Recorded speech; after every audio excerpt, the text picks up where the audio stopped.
26절, 28절 말씀, 26절부터 한 목소리로 합독하겠습니다. 우리가 진리를 아는 지식을 받은 후 짐짓 죄를 범한 즉 다시 속죄하는 제사가 없고 오직 무서운 마음으로 심판을 기다리는 대적하는 자를 태울 맹렬한 불만 있으리라. 모세의 법을 피한 자도 드세 증인으로 말미암아 불쌍히 여김을 받지 못하고 죽었거든.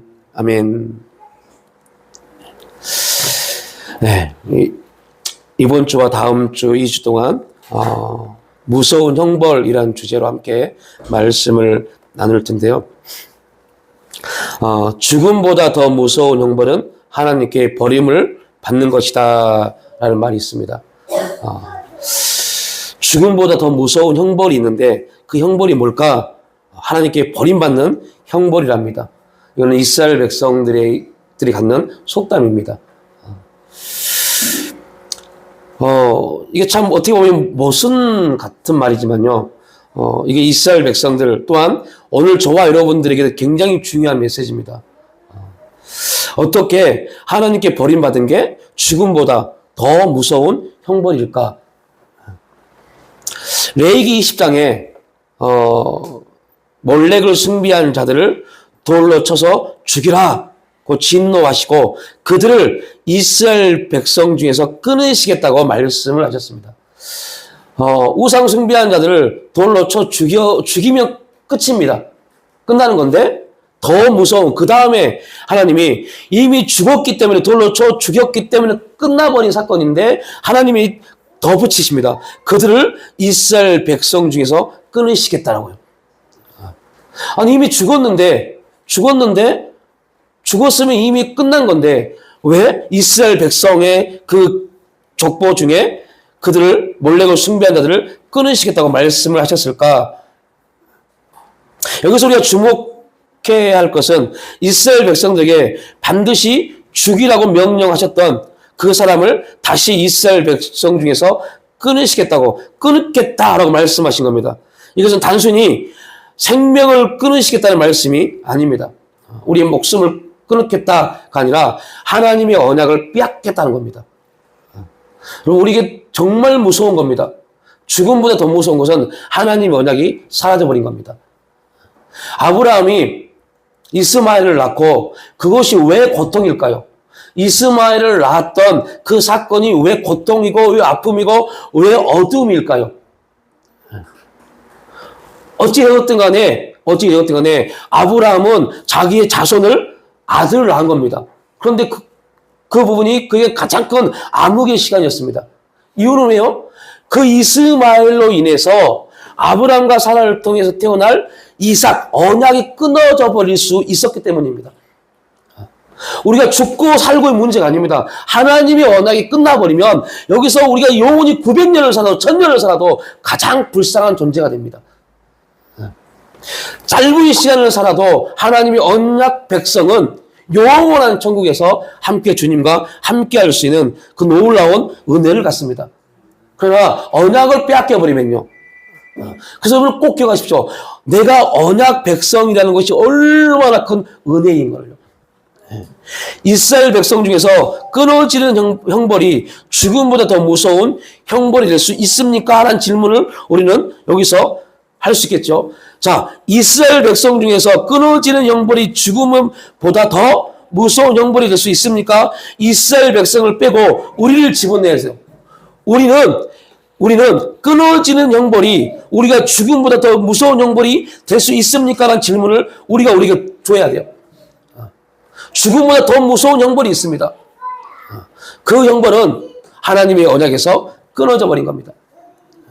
이스라엘 백성뿐만 아닙니다. 오늘 예수 그리스도를 통해서 거듭난 하나님 백성된 우리에게도 동일하게 적용되는 말씀입니다. 이스라엘 백성의 공동체가 단순히 삶의 공동체가 아니라 언약 공동체이기 때문입니다. 하나님이 교회를 세우십니다. 하나님이 가정을 세우십니다. 교회와 가정은 그냥 사람들이 모여서 사람들의 필요에 의해서 세우신 게 절대 아닙니다. 그래서 교회는 사람이 어찌할 수 없는 곳이 교회입니다. 이유는 뭐냐면 하나님의 언약이 있기 때문이에요. 가정도 마찬가지입니다. 가정이 부부가 서로 기분 나빠서 이혼하고 기분 나빠서 싸우고 갈라지는 거, 이거는요 그냥 갈라질 수 있어요. 싸울 수 있어요. 그러나 무서운 건 뭐냐면 하나님의 언약이 나와 너 때문에 끝나버린 겁니다. 이게 무서운 겁니다. 이혼이 무서운 게 아니라, 이혼이 죄가 아니라 하나님의 언약이 끝나버린 게 죄입니다. 이게 복음입니다. 그래서 우리가 생각해야 돼요. 나 너 때문에 기분 나빠. 당신 때문에 기분 나빠. 우리 헤어져. 이게 중요한 것이 아니라 우리가 이것 때문에 하나님이 우리 가정에 언약을 가지고 있는데 이 언약이 끝나버리면 어떻게 할까? 이거에 대해서 고민하셔야 돼요. 이 고민이 가정을 세워갑니다. 왜요? 여러분, 행복은요, 부부가 잘 이 교제 많이 하고 뭐가 부부가 좋아서 행복한 게 아닙니다. 하나님이 붙잡아주지 않으면요, 아무리 교제를 많이 하고 아무리 풍성해도요, 끝납니다. 교회도 마찬가지입니다. 100명, 수천 명, 수만 명이 모여도 하나님이 그 교회에 역사하지 않으면 그 교회에 아무런 하나님의 역사 없습니다. 소망이 없습니다. 중요한 것은 우리 교회에, 우리 가정에 하나님이 세우신 교회, 하나님이 세우신 가정, 하나님의 언약이 계속적으로 누구를 통해서요? 우리를 통해서 이어져 갈 수 있도록 그 직분을 감당하는 것이 저와 여러분입니다. 그 역할을 감당해야 돼요. 단순히 즐겁고, 단순히 우리가 뭐 먹고 살만하고, 단순히 여가를 즐기고, 여러분 이거는요 세상 사람들이 훨씬 잘합니다. 이스라엘 백성의 공동체가 단순히 지금의 한국교회, 아니 지금의 교회가, 지금의 가정이 단순히 삶의 공동체가 아니라 언약의 공동체이기 때문에 그 언약이라는 기준에서 버림받은 게 죽음보다 더 큰 무서운 형벌입니다.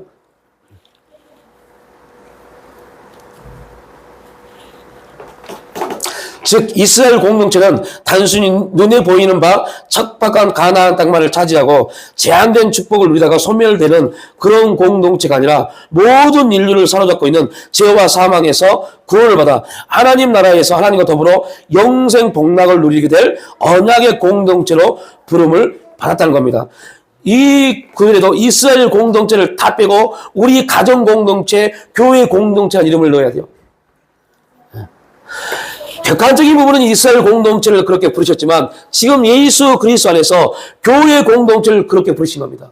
우리 가정 공동체를 그렇게 부르신 겁니다. 그러므로 이 공동체 가운데서 끊어진다는 것은, 공동체 가운데 끊어진다는 것은 곧 언약 백성으로서 누리게 될 영생 복락을 상실하게 되는 것이며, 또한 용서받지 못하는 사람들이 받을 영원한 지옥 영벌을 받게 된다는 의미입니다. 여러분 이게 왜 중요한 말이냐면요, 지금 이 시대에 가난한 성도들, 이게 좋은 말이 아닙니다. 교회를 갖지 않아도 나는 하나님을 믿는다 라고 말하는 사람들이요, 여러분 복음이 제대로 증거됐다면, 한국교회가 복음을 제대로 증거됐다면 이런 말 절대 하지 않습니다. 이런 말 할 수가 없습니다. 공동체는 우리 개개인의 필요에 의해서 생긴 게 절대로 아닙니다. 계속 강조하지만 사람이 의견이 맞는 사람들께 모여서 우리 교회 하나 차립시다, 이런 말도 안 되는 이렇게 생각을 하는 사람들도 있더라고요. 그래서 교회 부목사가 교회 개척할 때 담임 목사가 이렇게 말하자니까요, 어이 부목사, 당신의 마음에 맞는 사람들을 몇 명 데리고 함께 개척해, 이런 욕나올 뻔했어요. 여러분 큰일 날 소리입니다. 세상에서 갯놀이는 그렇게 할 수 있어요. 그 하나님의 공동체는 절대 마음이 맞는 사람들끼리 모이는 게 아닙니다. 하나님 예수 그리스도란 이름 하에서 그 예수 그리스도를 바라보는 사람들이 모이는 공동체가 교회입니다. 그래서 마음이 안 맞을 수 있어요. 생각이 틀릴 수 있어요. 마음이 안 맞는 것 때문에 왜 이 사람 저럴까 할 수 있어요. 생각이 안 맞는 것 때문에 서로 그것 때문에 논쟁할 수 있어요. 그러나 그렇게 논쟁하다가도 예수 그리스도 이름이 딱 나오면 그 논쟁이 멈춰지는 것이 공동체입니다. 왜요? 안 맞을 수 있는데 예수 그리스도 이름으로 모였기 때문에요. 그래서 교회는 회의하다가 싸움이 있으면 기도하는 겁니다.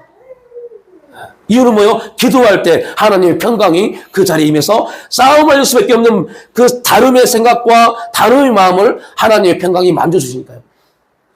이 복음의 메시지를 모르니까 한번 싸우면 세상 사람과 똑같이 막 이놈 저놈하고 싸우는 겁니다. 교회가 그러면 안 돼요. 공동체는 절대 그러면 안 됩니다. 공동체는 무조건 누가요? 하나님이요. 하나님이 세우셨습니다. 우리가 세운 게 아닙니다. 남자와 여자가 사랑해서 가정을 세운 게 아닙니다. 하나님이 그 마음을 주셔서 하나님 그 가정을 세우게 하신 겁니다. 그렇다면 하나님의 세우신 목적을 계속 바라봐야 돼요. 하나님이 당신과 나를 만나게 하셔서 이 가정을 세우셨는데 하나님이 가정을 세운 목적이 뭘까? 이거에 대한 고민이 우리 기도의 제목이 돼야 돼요. 평생 당신하고 살아봤는데 난 다시는 당신하고 안 살 거야. 그래서 세상 사람들 뭐라고 합니까? 다시 태어나면 지금 남편과 지금 아내가 살래요? 이런 발칙한 질문이 어디가 있습니까? 이거는, 여러분, 농담이지만, 이거는요, 이러한 농담들이 왜 일어날까요? 왜 나올까요? 하나님의 질서를 인정하지 않기 때문에 나는 겁니다.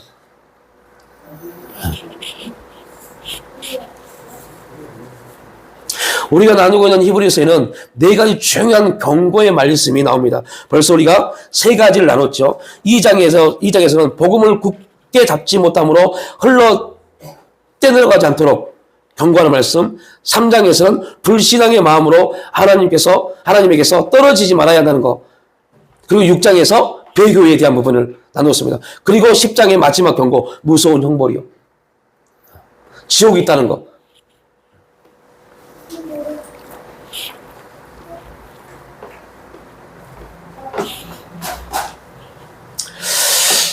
히브리서 저자는 그리스도를 구원하는 자들에게 오직 무서운 마음으로 심판을 기다리는 것과 대적하는 자를 태우는 맹렬한 불만 있으리라 라고 말합니다. 그러니까 하나님을 믿지 않은 사람, 예수를 믿지 않은 사람들은 결국 그들에게 주어진 것은 영원한 불만 있습니다. 영원한 불못이 그들을 기다립니다. 오늘 본문은 광범위하게 부인되고 있는 교훈. 여러분, 지금 이 시대에요. 지금 이 시대에 얼마나 무서운 거냐면요. 지옥이라는 사실을 인정하지 아니하는 그리스도인들이 꽤 많습니다. 목사들도 있습니다. 한국 교회가 한동안 존 스토트 목사님에 대해서 굉장히 그분의 책을 가지고 굉장히 많이 설교하고 있습니다. 근데 존 스토트 목사님이 그분 중에 한 분입니다. 지옥을 인정하지 않습니다. 그런데 그들이 지옥을 인정하지 않는 이유가 뭘까요? 목회자들, 신학자들이 지옥을 인정하지 않는 이유가 뭘까요? 지옥을 안 갔다고 하세요? 아닙니다. 하나님은 사랑이시다라는 잘못된 오해였어요. 오해한 겁니다. 사랑이라는 개념을 오해했어요. 아니, 그들은 이렇게 말합니다. 부모가 자녀를 사랑할 때 자녀가 아무리 말을 안 듣는다고 자녀를 불모지에 던질 부모가 어디 있어? 라고 설명합니다. 얼마나 맞는 말 같아요. 그죠? 일치 맞는 말 같잖아요. 그래서 존 스토트 목사님을 중심으로 영원 멸절론자들이 있어요. 그들은 뭐냐? 영원히 지옥에 떨어진다. 그러나 그 불을 통해서, 그럼 불은 뭘 상징해요? 소멸이요. 불을 통해서 영원히 소멸되는 것이 그게 고통이다라고 말합니다. 이게 하나님의 사랑이지. 하나님이 사랑이신데 아무리 예수를 믿지 않는다고 영원한 불못에 고통받게 하겠느냐. 이거는 하나님의 사랑의 개념과 잘못됐다라고 설명합니다. 우리는 그걸 이해하지 못하겠죠. 받아들이지 못하겠죠. 그러나 이걸 받아들이는 사람이 너무너무 많다니까요. 분명한 것은 지옥은 실제합니다. 지옥은 실제합니다. 천국이 실제한 만큼 지옥도 실제하고 이거는 이제 시간의 개념도 없습니다. 영원합니다.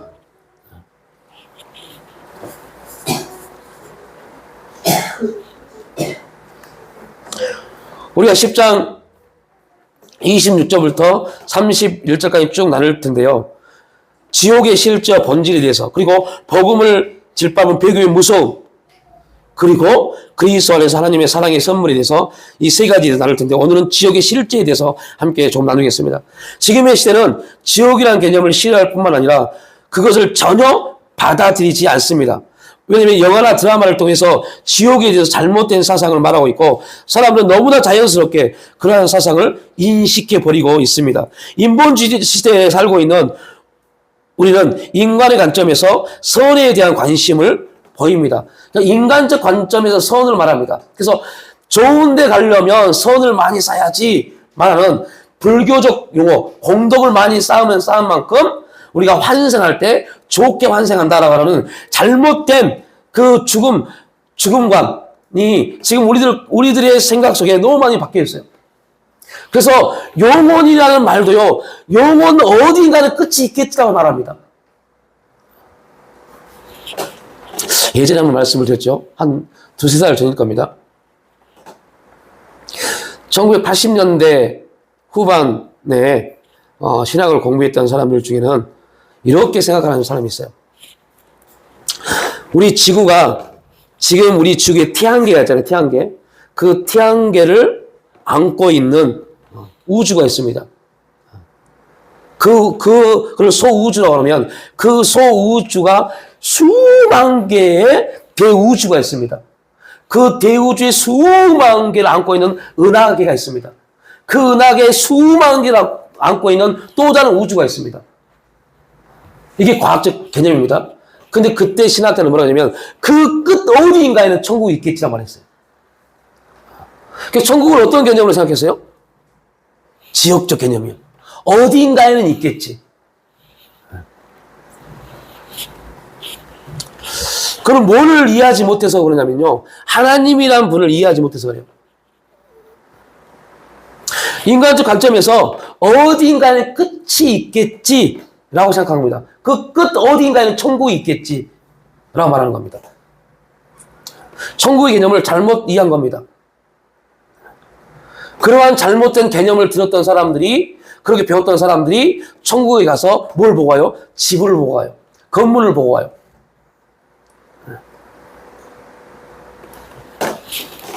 이거는 우리 복음과 전혀 반대되는 겁니다. 이거는 캐톨릭 사상입니다. 캐톨릭의 천국 사상은 다들 여기서 공덕을 쌓은 만큼 집이 달라요. 천국에서요. 우리 개혁주의는 아닙니다. 천국에는 아무것도 없습니다. 집이 없어요. 오직 거기에는 누구만 있어요? 구원받은 사람과 하나님만 계십니다. 그 하나님의 영광스러움이 이 세상의 어떤 것보다 비교할 수 없을 만큼 영광스럽기 때문에 그것을 아름답다고 표현합니다. 우리가 표현할 수 있는 가장 좋은 단어 아름답다. 더 이상 표현할 게 없어요. 그래서 천국은 아름답다고 표현합니다. 그런데 캐톨릭의 잘못된 사상이 교회에 들어와서 집이 있다. 뭔 몇 층짜리 집이 있네. 어디 집에 사네. 이런 엉뚱한 천국론을 말하고 있는 겁니다. 성경 어디에도 그렇게 말씀하지 않습니다. 왜 이러한 문제가 생기냐면 복음에 대한 잘못된 이해 때문에요. 말씀에 대한 잘못된 이해 때문에요.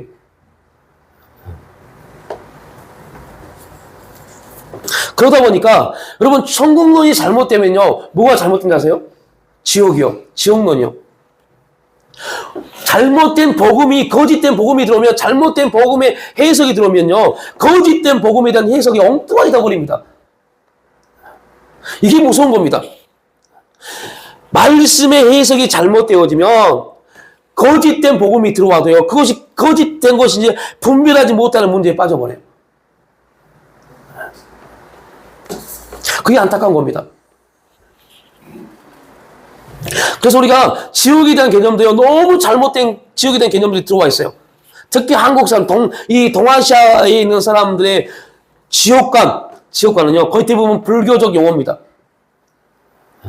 불교적 용어가 지옥관을 가지고 있었는데, 불교는 지옥이 아니죠. 근데 그러한 지옥관을 가지고 있었는데, 기독교가 들어오면서 천국과 지옥을 말할 때 그것과 딱 연관된 거는. 그래서 잘못된 표현을 하기 시작했어요.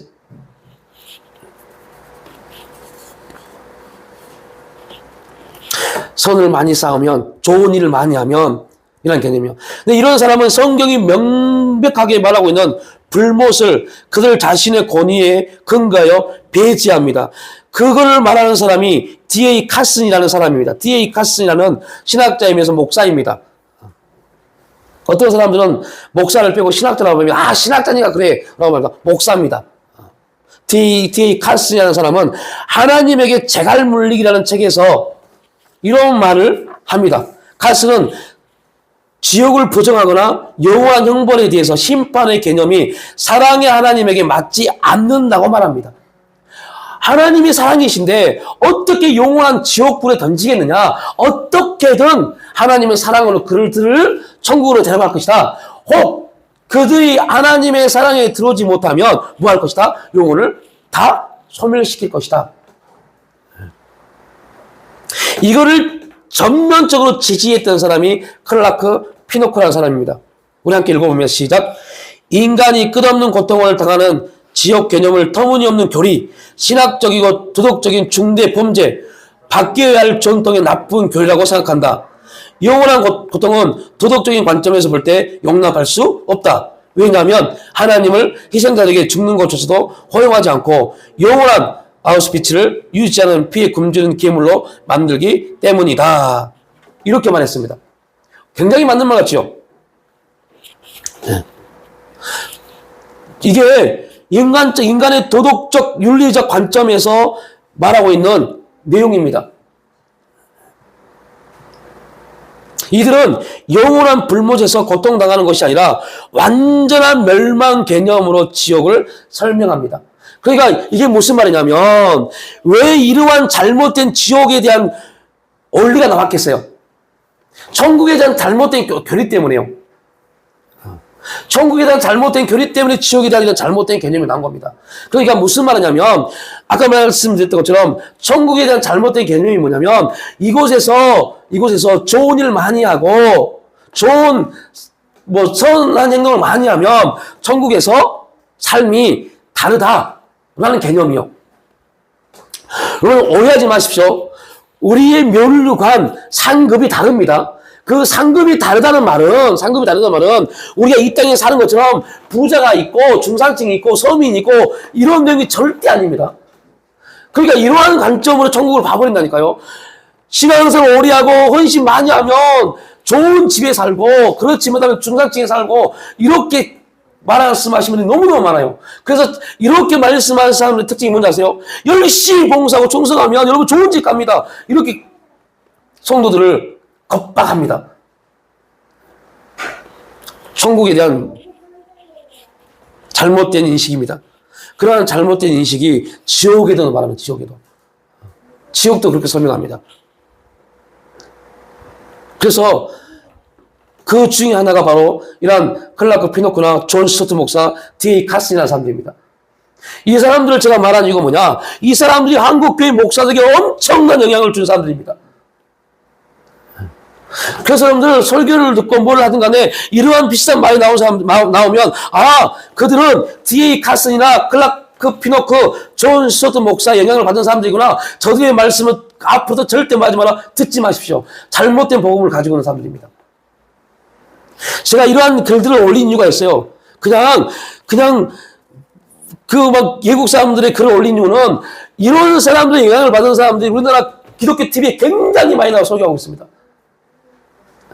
그래서 이런 걸 읽어보면서 이런 비슷한 설교를 하는 사람들의 설교를 앞으로 듣지 마십시오. 그런 설교 아닙니다.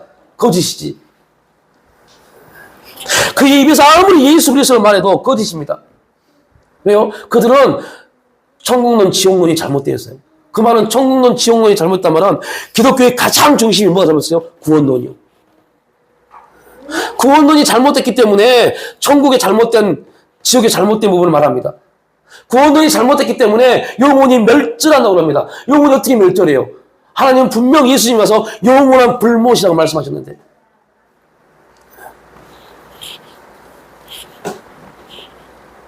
인간적 관점에서 하나님을 해석한 논리입니다.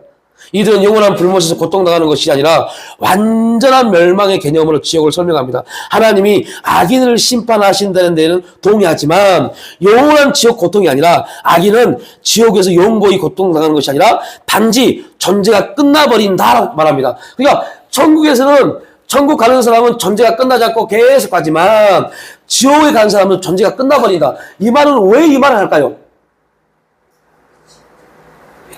캐톨릭이요. 연옥사상이요. 연옥사상 그러니까요. 돌아올 수 있다고 생각하니까요. 돌아올 수 있다? 얼마나 잘못된 교리입니까? 한번 이 땅에서 끝나버리면 영원히 끝나는 건데 돌아올 수 있다고 생각하는 겁니다. 돌아올 수 있다고 말하는 종교가 딱 두 개가 있어요. 어디예요? 캐톨릭과 불교요. 왜 우리 기독교가, 초기 기독교가 우리가 배웠죠? 유네스를 말한지 아시겠죠? 우리 초기 기독교, 로마 시대 초기 기독교가 유네스를 말했다니까요. 그 이유는 기독교가 그 당시에 지금도 마찬가지입니다. 0.01%도 안 됐어요. 그러면 지금 우리가 보십시다. 우리는 예수를 믿어요. 여러분의 형제 중에 예수를 믿지 않은 사람도 있어요. 그런데 어느 목사가 와서 이렇게 설교합니다. 여러분이 열심히 신앙생활하고 열심히 기도하고 열심히 헌신하고 봉사하면 여러분 혹 하나님이 여러분의 열심을 보고 여러분의 예수 믿지 않은 형제들, 예수 믿지 않은 부모들 하나님이 구원할 수 있습니다. 이렇게 설교한다고 칩시다. 그럼 여러분 어떻게 하실래요? 에이씨 무슨 소리야? 하고 끝내실래요? 아 그런 일이 있나? 하고 생각하면서 그렇게 해보실래요? 여러분 이게 연옥입니다. 연옥. 다시 어디 갈 수 있다? 천국 갈 수 있다는 엉뚱발랄한 생각이 교리가 우리 개혁주의 신학에도 들어와 있다니까요. 그리고 그 이야기들을 하는 목사들도 있다니까요. 그러다 보니 그렇지 못한 사람들은 하나님이 사랑이시기 때문에 지옥에서도 지옥 갈 사람도 죽어서 지옥 갈 사람도 잠깐 뭐 하신다? 어디에요? 그래서 여러분 낙원이라는 말을 잘못 이해해서 그럽니다. 낙원에 잠깐 자고 있다. 그래서 예수님이 여러분 베드로서에 나오죠. 예수님이 부활하시기 전에 어디 갔다 왔어요? 음부예요. 음부에 내려가서 거기서 내가 너희들이 믿은 메시아 예수다 주인이시다 라고 해서 잠자고 있던 자들이 예수를 봤다고 말합니다. 이 잘못된 해석을 가지고 와서 지금도 그러한 은혜적 사건이 있다고 말씀합니다. 그래서 아직은 천국과 지옥이 나눠지지 않았습니다. 언제 천국과 지옥이 형성돼요? 재림 때요. 예수님 재림 때요. 지금은 다 어디 있습니까? 낙원에요. 자, 잠자고 있어요. 예수님이 재림하면 그때 예수 믿는 사람과 믿지 않는 사람도 동시에 부활합니다. 그래서 믿는 사람들은 그 부활을 통해서 어디를 가고요? 천국을 가고 믿지 않는 사람들은 부활을 통해서 지옥 갑니다. 그러니까 천국 갔다 와서 어떻다는 말하는 거 다 거짓입니다. 아직 천국은 없어요. 예수님이 재림하셔야만이 그 마지막 심판이 이루어지는 게 뭐예요? 천국입니다. 그런데 이 영혼 멸절론자들은 그래서 이렇게 설명하는 겁니다. 거기서 구원받을 수 있는데 거기서 구원받지 못하는 사람들은 뭐 한다고요? 영혼이 끝나버린다고요. 끝나버린다. 여기서 굉장히 중요한 방점입니다. 자, 그렇다면 그들은 왜 이러한 설명을 할까요? 어렵나요? 날씨도 없고 너무 어려운 주제를 다룬 것 같아서 죄송합니다. 하지만 반드시 알아야 돼요. 이거는 어려운 게 아닙니다. 우리 예수 믿는 사람들은 기본적으로 알아야 될 기본입니다. 복음의 메시지요. 왜 그들은 영혼 멸절이라는 말을 할까요? 그게 그들은 고통이라고 생각을 해요. 뭐 하지 못하니까요? 회복할 수 있는 시간을 잃어버린 것 때문에요. 이해가 되시죠? 그러니까 이거 꼭 기억하십시오. 이런 설교를 하는 사람이 우리나라 목사들 있더라니까요. 제가 CBS 설교를 들으면서 깜짝 놀랐어요. 그 설교를 하더라니까요. 그러면 영혼 멸절하는 자들은 그걸 고통이라 생각을 해요. 다시 뭐 할 수 없다? 회복할 수 있는 길을 완전히 잃어버렸다고 생각하니까요. 이거는 인본주의적 해석입니다. 절대 결단코 그럴 수 없습니다. 이 견해를 대변하는 가장 유명한 인물이 존 스토트 목사님입니다. 존 스토트 목사님은 이렇게 말합니다. 나는 지옥에서 의식을 가진 채, 우리 함께 읽어보면 시작. 나는 지옥에서 의식을 가진 채 영원히 형벌을 당한다는 그 개념을 용납할 수 없다는 것을 발견하며 어떻게 사람들이 중압감 때문에 지각이 마비되거나 분열되지 않은 채 살 수 있는지 이해가 가지 않는다라고 말합니다. 이 말은 무슨 말이냐? 우리 영혼이 우리가 뭐예요? 지정의가 다 있습니다. 그 형벌을 받는데 어떻게 지각이 마비되거나 분열되지 않은 채, 즉 무슨 말이냐? 여러분, 이 세상에서도 지금도 어때요? 우리의 지각이 분열되면, 정신이 분열되면 어때요? 고통을 못 느낍니다. 정신 분열 환자들은요, 고통을 못 느껴요. 동일합니다. 지옥에서 그 엄청난 형벌을 받는데 정신이 분열되지 어떻게 그거를 느끼게 되는 거죠. 정신이 분열돼 너무 고통스러우니까 정신이 분열돼 버리지. 여러분, 그래서 갑자기 여러분이가 엄청난 극한 상황이 딱 닥치면 어때요? 사람 미쳐요. 사람 미쳐버린다니까요. 이 논리를 지금 쓰고 있습니다. 이 논리를. 지옥이라는 개념에서. 정신이 분열돼서 그 고통을 느끼지 못할 것이다.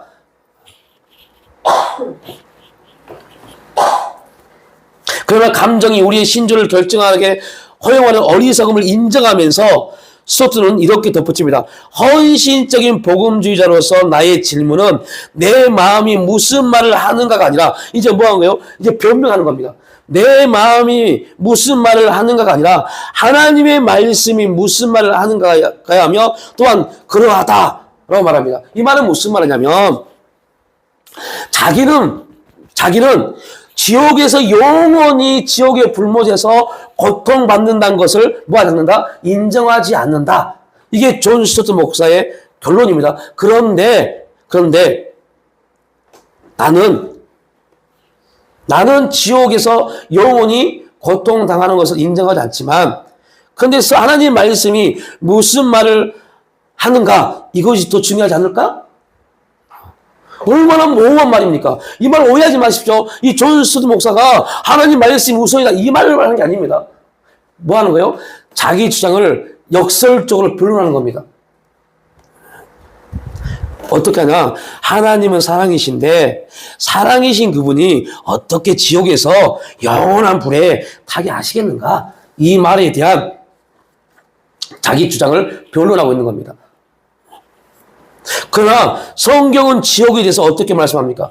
사람들은 무엇보다 하나님의 심판에 대한 부인할 수 없는 확실한 말씀을 발견합니다. 우리는 심판하신 하나님의 개념을 싫어할지 모릅니다. 그러기를 바라는 것이 아무리 어리석다 할지라도 우리는 오직 사랑의 하나님을 좋아할지 모릅니다. 그러나 성경은 분명히 말합니다. 우리 10장 3절 말씀 함께 읽습니다. 시작. 온수 갚는 것이 내게 있으니 내가 갚으리라 하시고 또다시 주께서 그의 백성을 심판하라 말씀하신 것을 우리가 아노니 주께서 그의 백성을 심판하십니다. 더 무서운 말은 오늘 27절 말씀입니다. 오직 무서운 마음으로 심판을 기다리는 것과 대적하는 자를 태울 맹렬한 불만 있으리라. 하나님의 진노의 개념을 사랑의 하나님과 어떻게 조화시키겠습니까? 대답은 하나님의 진노가 하나님의 사랑과 배치되지 않는다는 겁니다. 그래서 여러분들 하나님의 하나님은 자체로 뭐 하셔요? 하나님은 자체로 사랑이십니다. 자체로 사랑이시지만 그 사랑에 공의가 있습니다. 하나님의 사랑의 속성 안에 공의 하나님이 있습니다. 공의 하나님은 그를 믿는 자는 뭘 얻고요? 영생을 얻고 믿지 않는 자는 뭘 얻어요? 심판, 멸망을 얻습니다. 이게 공의입니다. 딱 기준 하나입니다. 믿냐? 믿지 않느냐입니다. 믿으면 영생입니다. 믿지 않으면 영원한 불못입니다. 이게 하나님이 우리에게 던져준 메시지입니다. 그래서 우리가 하나님의 진노라는 부분에 대해서 굉장히 많이 오해하는데요. 심지어 여러분 모세 오경에는 모세를 뭐라고 그래요? 질투하신 하나님, 분노하신 하나님이라고 그래요. 하나님 분노하십니다. 뭐 하는 자들에게요? 자기 말씀에 순종하지 않는 자에 대해서요. 분노하십니다. 우상을 숭배하는 자들에 대해서 하나님은 질투하십니다.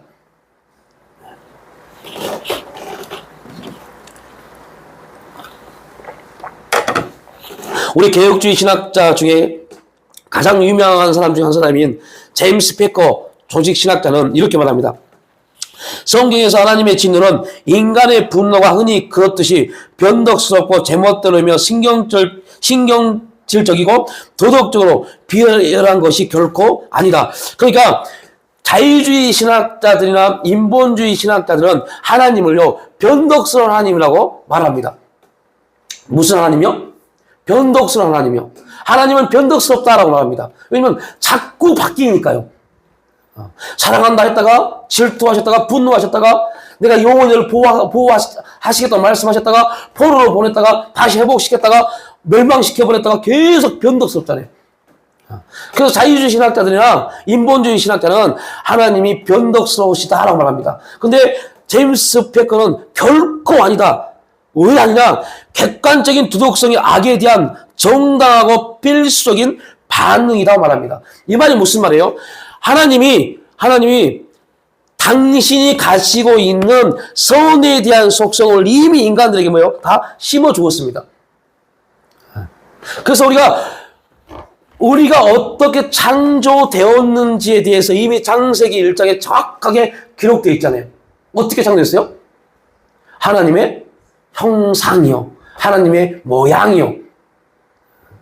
하나님이 자기 형상과 모양으로 우리를 만드실 때 겉 표피를 만든 게 아니라 그분의 속성을 우리 안에 뭐요? 심어 놓은 겁니다. 그래서 솔로몬은 우리에게 뭐하는 하나님이 영혼을 사모하는 마음을 주셨다고 그러잖아요. 그래서 영혼을 사모한다는 말은 무슨 말이냐? 종교적 개념입니다. 하나님을 생각한다는 뜻입니다. 인간의 모든 인간에게는 신을 사모하는 마음을 주셨습니다. 거기서 신을 사모한다는 말이 무슨 말이냐면 신을 찾는다라는 개념입니다. 모든 인간은 신을 찾도록 하나님이 그렇게 만드셨어요. 근데 그 신은 유일한 신은 하나님 뿐이십니다. 그런데 중요한 것은 하나님이 당신을 찾지 않는 사람들에 대해서는요 철저하게 어디에요? 당신의 기준, 객관적이고 도덕적인 기준에 의해서 정당하게 그들에게 뭐 하신다? 분노하십니다. 이거는 이유는 뭐냐면 만약에 우리에게 하나님이 당신의 속성을 주지 아니하고 사랑을 심어주지 아니하고 우리에게 사랑하라고 했다면 하나님의 잘못입니다. 이런 거라면 인본주의 신학자들이나 자유주의 신학자들의 말이 맞습니다. 그 하나님이 우리에게 이미 사랑이라는 선에 대한 모든 하나님의 속성을 우리에게 주셨습니다. 그게 우리의 하나님의 형상입니다. 그렇게 창조하셨어요.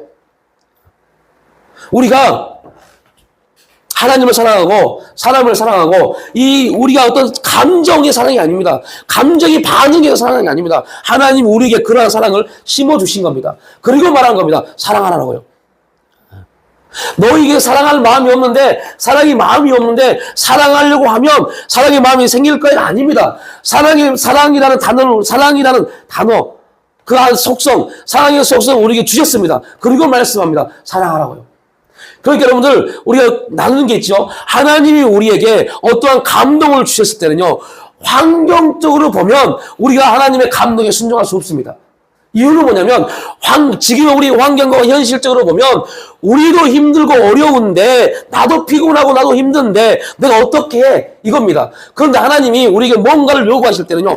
할 수 있는 길을 열어놓으시고 하게 하십니다. 빨리 끝낼까요? 힘드십니까? 이게 하나님 메시지라니까요. 우리를 말합니다. 지금 내 현실 할 수 없는데 하나님 왜 이렇게 부담 주세요? 이렇게 말합니다. 이게 얼마나 잘못된 메시지를 너무 많이 듣다 보니까 그렇게 고백하는 겁니다. 그래서 이렇게 두리뭉실하게 이렇게 자기를 표명합니다. 하나님이 주시면 마음껏 할게요라고요. 이거는 여러분 복음 아닙니다. 이거는 세상 사람들이 하는 겁니다. 복음은 하나님이 할 수 있도록 길을 여신 다음에 요구하신다. 시작. 하나님이 할 수 있도록 우리에게 요건을 주시고 하도록 요구하신다. 이게 복음입니다. 그런데 세상은 말합니다. 할 수 있도록 환경을 주셔야 하지요. 이게 세상입니다. 이게 우리들의 말입니다. 이거는 잘못된 복음을 너무 많이 읽다 보니까, 너무 잘못된 메시지를 읽다 보니까, 우리도 그렇게 고백하고 있는 겁니다. 아니, 목사님 좀 보세요. 집사님 좀 보세요. 제가 어떻게 하겠어요? 내 환경이 이렇고, 내 현실이 이렇고, 나도 힘들고, 나도 피곤한데 내가 어떻게 해요? 이게 맞는 말입니다. 인간적으로 보면요. 그런데 하나님은 이미 알고 계십니다. 그리고 요구하십니다. 할 수 있다니까? 내가 너에게 새 힘을 줄게. 내가 너에게 극복할 수 있는 은혜를 줄게. 내가 너에게 물든 동산을 줄게. 내가 너를 보호할게. 이게 하나님 메시지입니다. 근데 우리가 말합니다. 아, 그거는 하나님의 편이고, 나는 지금 힘든데, 나는 지금 어려운데, 답답한데. 우리의 고백입니다. 그때 하나님 우리에게 말했습니다. 너 믿음 어디 있니? 라고요. 내가 너에게 준 선물, 믿음 어디 있니? 믿음으로 보지 않으면 절대로 보지 못하는 게 하나님의 역사입니다. 그러니까 이거 동일합니다. 오늘 이 잘못된 신학자들이 성경에서 하나님은 변덕스럽다, 지 멋대로 한다, 지가 기분 나쁘면 이렇게 표현해요. 그러니까 여러분들, 그 어떤 신학자가 예수의 피는 돼지 피보다 못하는 그런 말도 안 되는 소리 하죠. 하나님은 객관적이고 도덕적인 악에 대한 정당한 필수적인 반응으로 분노하십니다. 하나님의 분노가 요구되는 곳에서만 분노하신다. 하나님이 창조하신 세상에서 악에 대해 거부 반응을 보이지 못하는 하나님이 도덕적으로 완전하겠는가? 절대로 그렇지 않다. 하나님의 진노에 대해 말할 때 성경이 염두에 두고 있는 것이 바로 이 악에 대한 거부 반응이며, 그러니까 여러분들, 우리가 죄의 종노릇하면, 죄의 종노릇하고 있으면 거기에 대해서 가장 슬퍼하는 사람이 누구예요? 하나님이십니다. 왜요? 하나님이 우리에게 죄의 종노릇하도록 우리를 만드신 게 아닙니다. 죄를 지배할 수 있는, 아니, 하나님이 우리를 창조하실 때는, 사람을 창조하셨을 때는 죄가 있었어요? 없었어요? 없었어요. 죄도 없었습니다. 그런데 없는 것이 있는 것을 지배하는, 우리나라 속담에 그런 말 있죠. 들어온 돌이 박힌 돌을 뺀다고요. 없었던 죄가 들어와서 하나님의 형상으로 창조된 인간을 에덴에서 쫓아냈어요. 이게 하나님의 분노입니다. 그래서 하나님의 분노의 가장 큰 징조가 뭐였습니까? 에덴에서 쫓겨난 아담을 향해서 하나님이 어떠한 분노를 했어요? 두루두루 화영검이요. 뭐 할 수 있으니까요? 아담은 이미 뭘 얻었어요? 아담이 얻은 게 뭡니까? 아담이 선악을 알게 하는 나무의 실과를 먹고 아담이 얻은 게 뭐예요? 잃은 건 뭡니까? 하나님을 잃었어요. 얻은 건 뭡니까? 옳고 그름이요. 내가 가서 뭘 할 수 있다? 선악과 말고 그 옆에 있는 선악은 없죠. 이제 뭐를요? 생명나무 열매를 따먹을 수 있다. 이걸 얻어버린 겁니다. 누가요? 내가. 아담이. 그래서 인간의 가장 큰 죄의 본성이 뭡니까? 나 할 수 있어입니다. 내가 할게. 나 뭐든지 할 수 있어. 이겁니다. 근데 성경 우리에게 뭐라 합니까? 너 할 수 없어. 너는 못하는 존재야. 그러나 내가 너에게 힘을 주면, 내가 너와 함께하면, 이게 주제입니다. 아담에게 하나님이 분노하셨습니다. 이게 여러분, 그럼 아담이 범죄했을 때 하나님이 아담에게 처음으로 했던 게 뭡니까? 가죽옷을 입히신 겁니다. 자기가 만든 무화과 나무 옷을 벗겨버리고 가죽옷을 입혔습니다. 하나님의 사랑입니다.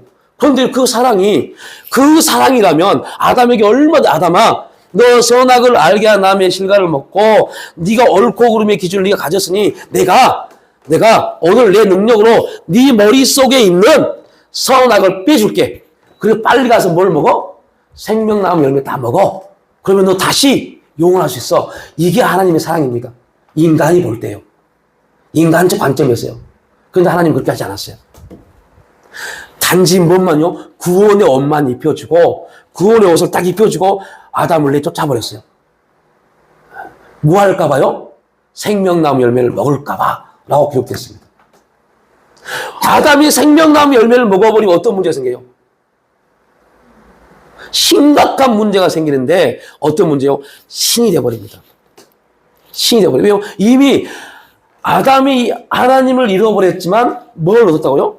선악을 알게 하는 기준을 얻었잖아요. 선악은 오직 누구만 알아요? 하나님만요.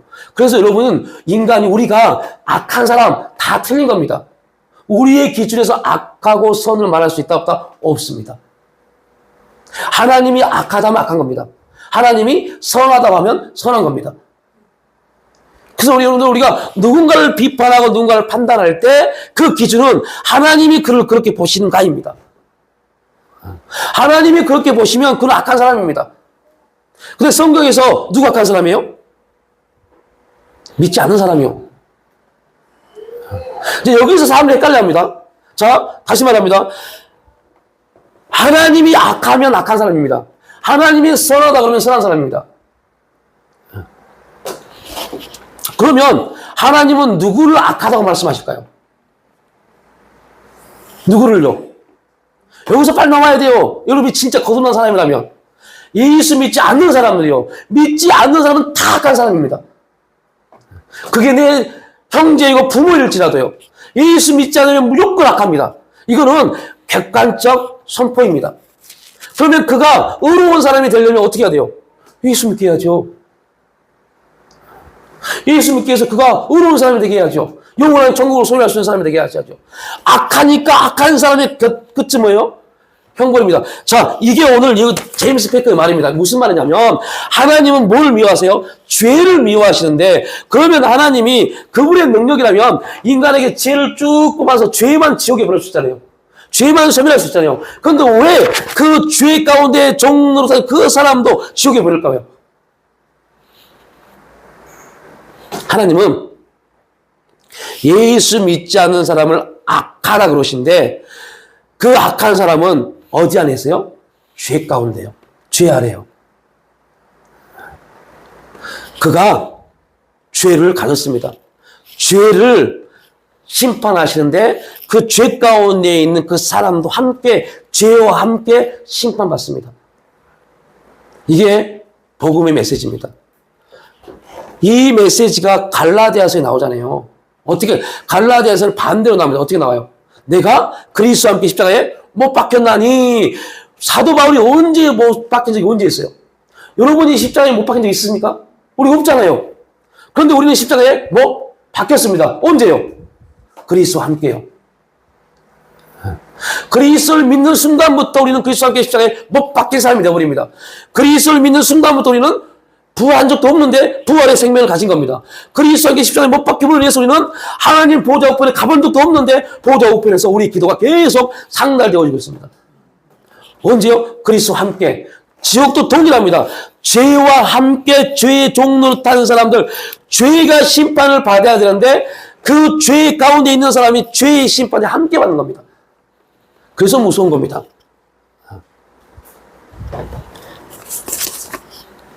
그래서 예전에 이제 캐톨릭에서는 이 신학적 논리에서 이렇게 말하죠. 죄는 미워하되 사람은 미워하지 말라. 이게 교황의 말입니다. 교황이 말한 겁니다. 왜 이렇게 말했을까요? 그거 알았기 때문에요. 형벌은 누가 받아요? 죄가요. 죄가 형벌을 받는데 문제는 그 사람이 죄 가운데 딱 섞여 있기 때문에 그가 악인이 되어버린 겁니다. 악이 되어버린 겁니다. 하나님이 창조하신 세상에서 악에 대해 거부 반응을 보이지 못하는 하나님이 도덕적으로 완전하겠는가? 절대로 그렇지 않다. 하나님의 진노에 대해 말할 때 성경이 염두에 두고 있는 것이 바로 이 악에 대한 거부 반응이며 그것은 또한 도덕적 완전의 필수적 부분이다. 이것이 의로운 분노이다. 악에 대해서 분노하십니다. 그래서 이 일 때문에 그 악의 노예로, 죄의 노예로 있는 사람들은 악의 분노를 하나님 하실 때 그 사람도 동일하게 하나님 분노 가운데 들어간다는 것. 그래서 심판 및 진노의 개념을 거부하는 사람들은 하나님에 대한 잘못된 이해에서 이러한 일들이 비롯됩니다. 이러한 사람들은 하나님으로서의 주권 행사 방법이 아니라 인본주의적인 사람들이 시름하는 하나님의 주권, 즉 하나님은 지금 선을 행하고 있지 않다고 말합니다. 이 내용이 무슨 말입니까? 그죠? 여러분, 그래서 인본주의, 사회주의자들, 제가 가장 경멸하는 사람들 중에 한 부분 사람들이 사회주의자들. 사회주의 말고요. 공산주의 말고, 사회주의자들. 사회주의자들. 뭐, 사회주의가 아닙니다, 이거는. 사회주의자들. 이들이 누구냐면, 약자를 위해서 일한다고 하는 사람들이에요. 굉장히 좋은 사람들입니다. 그런데 이들은 하나님 편의 악인들입니다. 이들이 말하는 게 뭡니까? 사회주의자들이.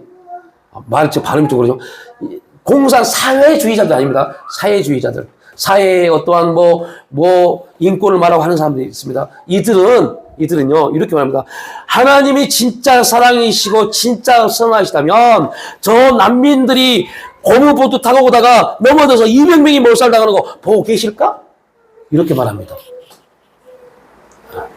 저 북한에 지금 수만 몇 명이 굶어 죽어가고 있고, 김정은은 지금 배가 이만큼 남아서 저렇게 살아가는데, 수만 명이 죽어가는데 하나님은 살아계실까? 이렇게 말한 사람들이에요. 그러면서 그래서 말합니다. 하나님은 사랑이 아니시다라고요. 맞는 말 같잖아요. 그죠? 그러면 심지어 2021년 그 사회주의자, 공산주의 말고요. 다 기억만 합니다. 사회주의자. 그 중에 한 사람인 어느 신학교 교수가 이렇게 말했어요. 하나님은 공감 능력이 떨어진다라고요. 얼마나 불충한 소리입니까? 하나님은 공감 능력이 없다고요. 하나님이 공감 능력이 있다면 그 고무보트가 넘어질 때 하나님은 절대 그곳에 파도를 일으키지 않았을 것이다. 3살짜리 시리아 난민이 그 파도에 휩쓸려 죽고 그 그리스 해변가 굉장히 유명한 여행객들이 수만 명이 오는 해변가 그곳에 3살짜리 시리아 난민이 그 어린아이가 거꾸로 숨이 막혀 죽어 있는 그 시간에 하나님은 그 아이를 살리셨을 것이다. 이렇게 말합니다. 말 같잖아요. 그죠? 얼마나 맞는 말 같습니까? 우리도 그런 소리 하잖아요. 하나님 그때 뭐 하셨어요? 라는 소리요.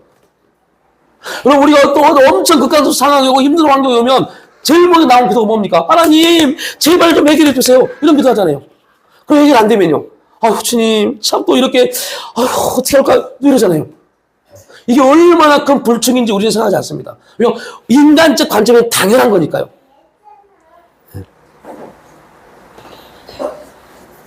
이러한 모든 질문이 인간의 편에서 옳지만 하나님 편에서 볼 때 하나님의 주권에 대한 도전입니다. 하나님에 대한 우리의 반응은 한 가지입니다. 자, 6페이지 있죠? 하나님에 대한 우리의 반응은 한 가지입니다. 우리 함께 선포하겠습니다. 한 가지입니다. 시작. 하나님의 일하심은 언제나 옳습니다. 하나님의 일하심은 언제나 옳습니다.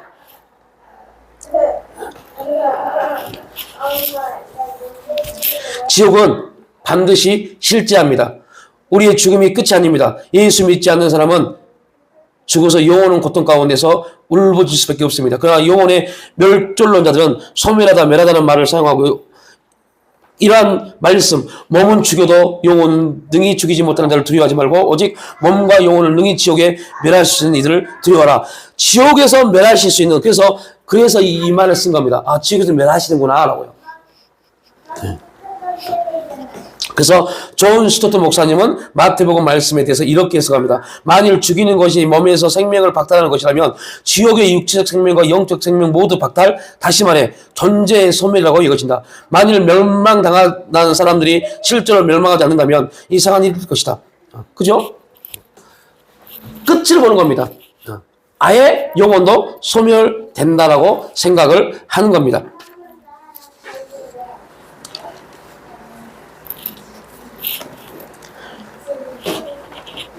이제 말씀을 마치겠습니다. 그러나 예수님 말씀합니다. 영원한 불에 던져진다라고요. 그도 기도 죽지 않고 불도 꺼지지 않는 곳이라고 말씀합니다. 태워버리고 태워버립니다. 근데 그 태워버린다는 말은 끝난다는 의미가 아닙니다. 계속이라는 뜻입니다. 계속 태웁니다. 계속 태웁니다. 그들을 미혹하는 마귀가 불과 유황 몫에 던져지니 거기는 그 짐승과 거짓 선지자도 있어 세세토록 밤낮 괴로움을 받으리라. 거짓 선지자도 있습니다.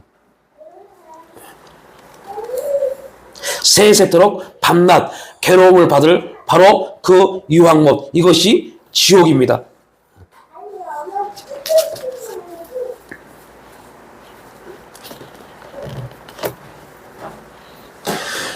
우리 8페이지 함께 읽고 마치겠습니다. 8페이지 보면 파란색 글씨 있죠.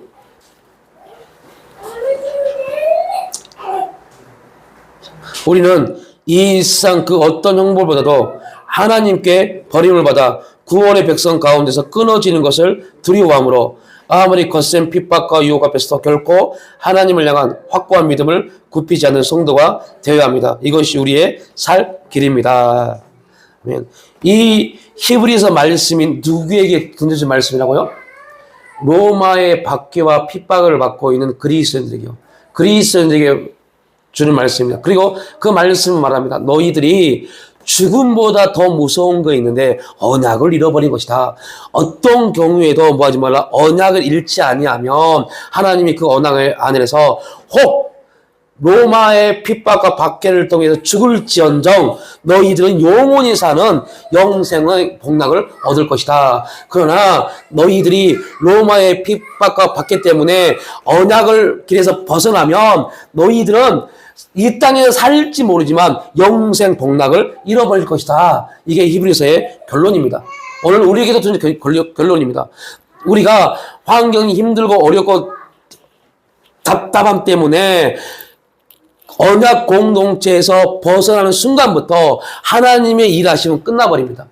절대 혹시 여러분 주위에 나 교회 안 나가도 예수 믿어 라고 한 사람 있으면 꼭 이 말씀 던져주십시오. 당신에게는 뭐가 없어요? 하나님의 언약이 끝났어 라고요. 결코 일어나지 않습니다. 공동체 안에 들어오지 아니하면 하나님의 언약은 그에게 결코 일어나지 않습니다. 이게 무서운 겁니다. 그러나 사람들은 그 복음의 메시지를 알지도 못하고 들어보지도 못했어요. 이유는 뭐냐? 어떻게든 설득시켜서 교회에 나올 수 있도록 만드는 게 목적이었기 때문에. 뭐의 방법으로요? 인간적 방법으로요.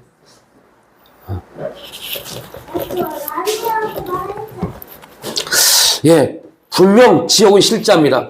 내가 목사일지라도 교회 장로 권사일지라도 진짜 예수 믿지 않는다면 직분을 가지고 있어도 예수 믿지 않으면 그는 지옥 갑니다.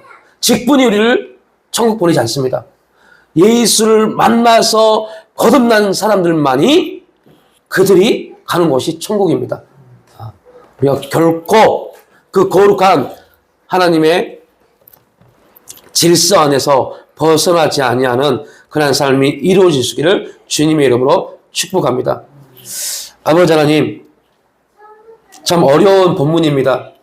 그러나 또 기독교인들에게는 가장 기본적인 말씀 메시지여야 됩니다.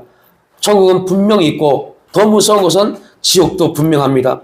믿지 않는 자들은 영원 끝도 없는 지옥에서 유황불 불못에 던져지고 고통당합니다. 믿는 사람들은 영광스러운 하나님 곁에서 영원토록 찬양하며 기뻐하며 감사하며 아버지와 함께 영광스러운 삶을 살아갈 것입니다. 주여, 우리가 예수 그리스도를 믿음으로 그 영광의 자리에 갈 수 있게 하심을 감사합니다. 혹 내 형제 중에 부모 중에 친척 중에 예수를 믿지 아니함으로 무서운 형벌 가운데 있다면 그를 위해서 이 복음의 메시지를 증거할 수 있는 하나님의 통로가 될 수 있도록 성령 역사하여 주시옵소서. 감사드리올 때 예수님의 이름으로 기도 올려옵나이다.